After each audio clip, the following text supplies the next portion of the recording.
Bienvenue à toutes et à tous sur la chaîne Comics et Calembour et aujourd'hui on part pour une saga de vidéos qui va être d'ores et déjà incroyable puisqu'on va parler des personnages fusionnés de l'univers Amalgam et commençons directement par finalement la fusion entre Wolverine et Batman, Dark Claw.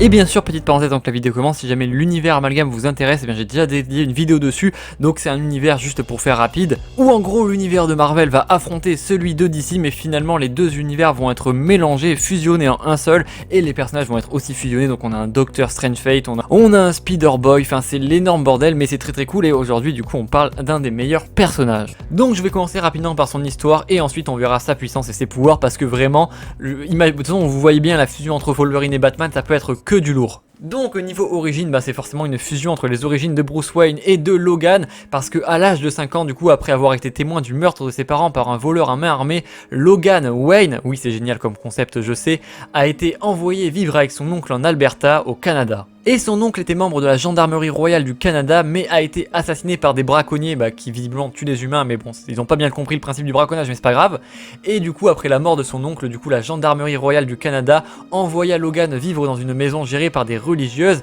et de là, il rencontra du coup Creed Ash Queen, un personnage qui deviendra très important. Et du coup dans cet établissement un peu bizarre, Logan et Creed furent tous deux soumis à des expériences du coup du projet Arme X, projet que vous connaissez évidemment puisque c'est le projet qui nous donne ses pouvoirs à Wolverine. Et du coup c'est dans ce programme canadien de super soldats que Logan découvrit qu'il était non pas un mutant mais bien un méta-mutant, et du coup c'est là qu'il reçut aussi son squelette en adamantium. Et Logan fut le seul sujet qui résista plutôt bien aux expériences du coup de l'arme X, parce que tous les autres sujets mourus sauf un du coup Creed, qui lui deviendra complètement fou et totalement hors de contrôle, devenant ainsi l'ennemi le plus dangereux de Dark Claw, un super vilain nommé la Hyène, la fusion entre Sabretooth et le Joker. Oui ça aussi c'est stylé hein.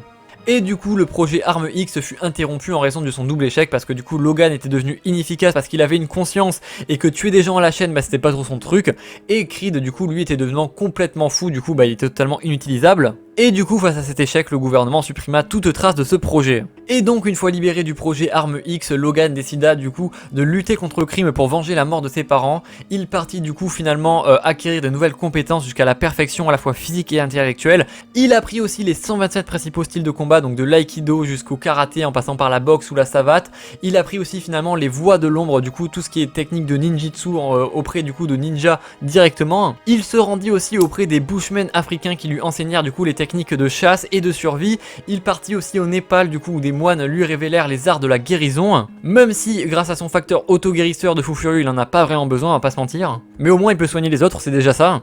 Parce que oui, vous doutez que niveau pouvoir c'est un giga monstre, du coup son pouvoir principal comme Wolverine c'est évidemment d'avoir des griffes, parce que c'est rare d'avoir des griffes quand même, et aussi et surtout son facteur d'auto-guérison qui est du coup un des facteurs auto-guérisseurs les plus puissants de l'univers à la fois DC et à la fois Marvel. Et du coup son facteur auto-guérisseur, en plus du coup de le régénérer quand il prend des coups etc, et l'immunise aussi aux poisons, aux toxines et même aux maladies, donc là c'est vraiment, il est boosté au maximum. Mais ça s'arrête pas là, parce qu'il peut même apparemment régénérer ses yeux rapidement, régénérer les tissus mous de son corps, ou encore du coup grâce à son facteur d'auto-guérisseur, ça lui régénère tout ce qui est stamina, dopamine etc. Du coup ce qui booste ses attributs physiques directement à un niveau totalement surhumain, dépassant même le Human Peak. Et bien sûr grâce au projet Arme X, son squelette et y compris ses griffes sont infusés moléculairement d'adamantium, le rendant complètement indestructible. Et on nous dit dans le comics que le seul truc qui ne peut pas trancher c'est l'adamantium, du coup en fait il peut quasiment tout trancher à part Wolverine, sauf que Wolverine n'existe pas dans ce monde puisqu'il est Wolverine, du coup c'est très pratique. Mais bien sûr son côté Bruce Wayne est aussi présent, puisque du coup c'est un expert à la fois dans tout ce qui est arts martiaux, acrobatie, gadgets et technologie,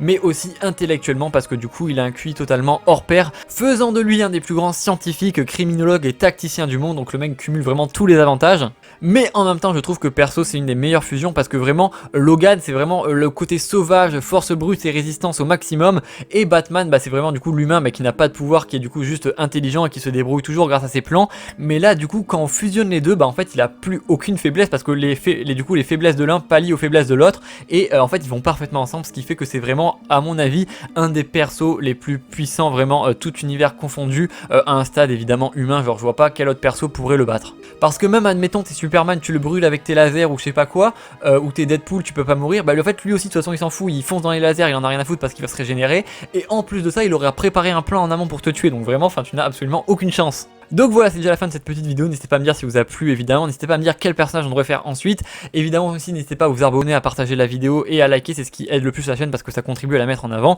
et surtout je vous dis à très vite pour de prochaines vidéos, et surtout n'oubliez pas de regarder de côté en tracer l'autoroute. Je veux pas aller à l'école. Ah bon?